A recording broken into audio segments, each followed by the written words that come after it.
안녕하세요. 그리스도 중심 성경 읽기에 참여하시는 성도 여러분, 정말 환영합니다. 지난 시간에 이어서 오늘은 사사기 17장에서부터 룻기 전체를 함께 읽어보겠습니다. 사사기는 첫째로 사사들의 이름과 그 행적이 기록된 1장에서 16장의 열전편과 둘째로 사사들이 실패할 수밖에 없었던 그 원인을 설명해주는 17장에서 21장의 해설편으로 나눌 수가 있어요. 오늘 우리가 함께 나눌 17장에서 21장은 바로 그 해설편입니다. 여기서 사사 시대가 암울할 수밖에 없었던 그 핵심 원인을 사사기 초반에 일어났던 대표적인 4개의 사건을 기록하면서 이것을 통해서 우리가 알아볼 수 있습니다. 또한 성경에서 사사기 이후에 바로 이어진 룻기는 이 암울했던 사사 시대를 끝내고 이스라엘을 다시 하나님에게로 돌아가게 할 소망의 빛을 보여줍니다. 사사기 17장에서 미가의 어머니는 여호와 하나님에게 거룩하게 드린다는 명목으로 신상을 만듭니다. 이후에 미가는 개인 소유의 신당에 그 신상을 두어서 우상 숭배를 시작합니다. 또한 미가는 제사장에 오신 네복과 가정의 수호신인 드라빔 우상을 만들고 자기 아들을 제사장으로 임명하였습니다. 미가의 신당에는 여호와라는 이름의 신상과 미가 가정의 수호신인 드라빔 우상이 나란하게 모셔져 있었던 것입니다. 이것은 자기를 위해 새긴 우상을 만들지 말라는 제2계명을 어긴 것뿐 아니라 레위인이 아닌 자기 아들을 제사장으로 세우고 사적으로 제사를 지낸 불경의 죄를 짓는 일이었습니다. 또한 이것은 여호와 하나님과 우상을 동시에 섬기는 혼합주의가 이스라엘의 가장 평범한 가정까지 점령하였다는 것을 의미합니다. 이를 사사기 17장 6절은 이렇게 평가합니다. 그때에는 이스라엘의 왕이 없었으므로 사람마다 자기 소견에 오른 대로 행하였더라. 바로 이어 나오는 18장은 이러한 혼합주의의 우상 숭배가 비단 미가의 한 집에 국한된 것이 아니라 그 더욱더 광범위하게 지금 펼쳐져 있다는 것을 가르쳐주고 있습니다. 아직 거주할 땅을 정복하지 못한 단 지파는 자신에게 거주할 땅을 알아보기 위해서 정탐꾼을 보내 라이스 땅을 점령하기로 합니다. 이후에 단 지파는 미가의 집에 들어가 그의 신당에서 미가가 만든 신상과 에봇, 드라빔을 도적질합니다. 그리고 레위인 청년에게 지파를 위한 제사장 자리를 제안하죠. 레위인 청년은 즉시 단 지파를 따라 나섭니다. 이 청년의 이름이 바로 모세의 아들 게르솜의 아들이며 곧 모세의 손자인 요나단이란 자입니다.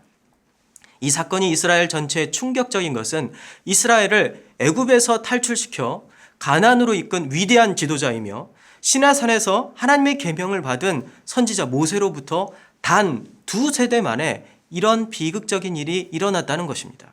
그렇다면 일반인들은 얼마나 더 했을까요? 19장에서 21장은 영적인 타락과 더불어 성적이며 윤리적으로 타락한 이스라엘의 그 현 주소를 고발하고 있습니다.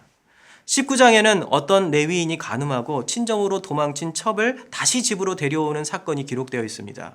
집으로 돌아오는 여정에 날이 저물자 레위인은 이방인 성이 아닌 동족 베냐민 지파의 성인 기브아에 들어가 도움을 요청합니다. 그러나 아무도 도와주지 않았습니다. 오히려 기브아에 거류하던 에브라임 산지에서 온 외지인의 도움을 받아 그날 밤을 보내게 되죠. 그런데 기브아의 불량배들이 레위인과 동성애를 요구하는 일이 일어났고 그 과정에서 레위인의 첩이 대신 희생당하는 불상사가 일어납니다.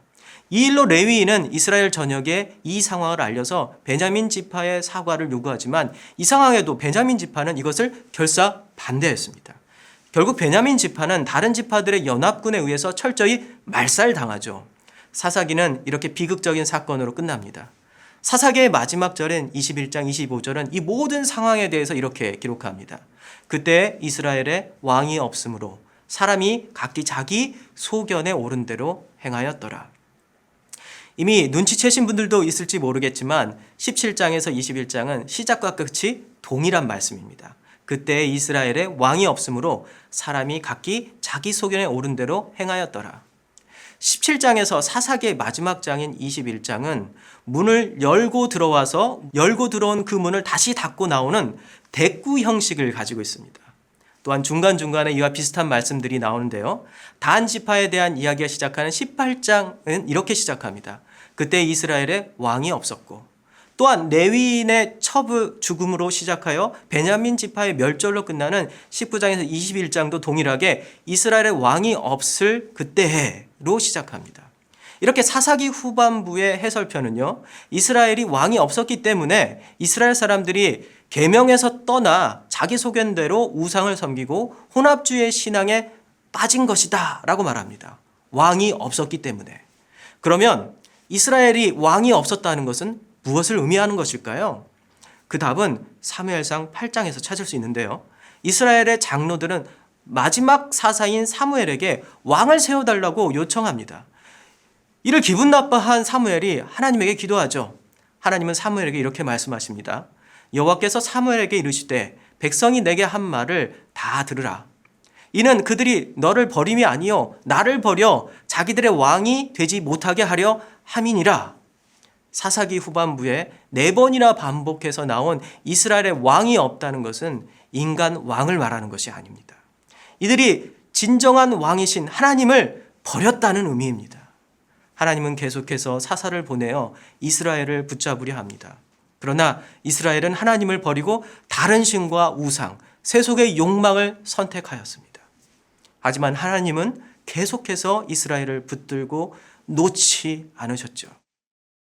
이어지는 룻기는 어떤 가정이 유다 베들레헴을 떠나 모압 땅으로 이주하는 사건으로 시작합니다. 그러나 이들은 모압에서 철저히 실패하죠. 가족의 구성원 중에서 오직 어머니인 나오미만 살아서 고향 땅인 베들레헴으로 귀환합니다. 그런데 이방 모압 땅에서 얻은 며느리 중 롯이라는 이름의 여인이 시어머니 나오미를 따라서 베들레헴으로 이사하게 됩니다. 롯은 시어머니인 나오미를 부양하기 위해 추수하는 밭으로 가서 이삭 줍기를 시작하는데요. 마침 그곳에서 롯은 죽은 남편의 친족인 보아스를 만나게 되고 후에 보아스는 롯과 결혼하여 오벳이란 이름의 아들을 낳게 됩니다. 오벳의 손자가 바로 다윗입니다. 다윗은 하나님이 모세를 통해 신명기 17장 14절부터 20절에서 말씀하신 이스라엘의 진정한 인간 왕이었습니다. 모세는 이스라엘의 왕의 모습을 이렇게 말하였죠. 이 율법서의 등사본을 레위 사람 제사장 앞에서 책에 기록하여 평생에 자기 옆에 두고 읽어 그의 하나님 여호와 경외하기를 배우며 이 율법의 모든 말과 이 규례를 지켜 행할 것이라. 그리하면 그의 마음이 그의 형제 위에 교만하지 아니하고 이 명령에서 떠나 좌로나 우로나 치우치지 아니하리니 이스라엘 중에서 그와 그의 자손이 왕 위에 있는 날이 장구하리라.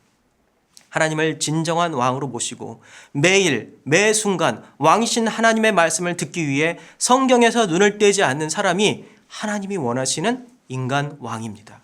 그리고 그가 바로 다윗이었죠. 암흑 같은 사사시대는 하나님을 버린 불신의 시대였습니다. 이런 시대의 특징은 각자 자기의 우상을 만들고 자신이 주인이 되고자 한다는 것입니다. 또한 혼합주의가 기독교 신앙으로 둔갑합니다. 그러나 이런 절망의 순간에도 하나님은 집 나간 탕자 같은 우리를 계속해서 부르시죠. 그리고 이스라엘을 구출하기 위해 다윗이라는 왕을 준비하신 것처럼 우리에게도 진정한 왕을 준비해 두셨습니다. 바로 다윗의 자손이자 우리의 진정한 왕이신 예수 그리스도이십니다. 어둠이 가장 깊었을 때 뜨는 새벽별처럼 예수님은 우리의 새벽별이 되어 주셨습니다.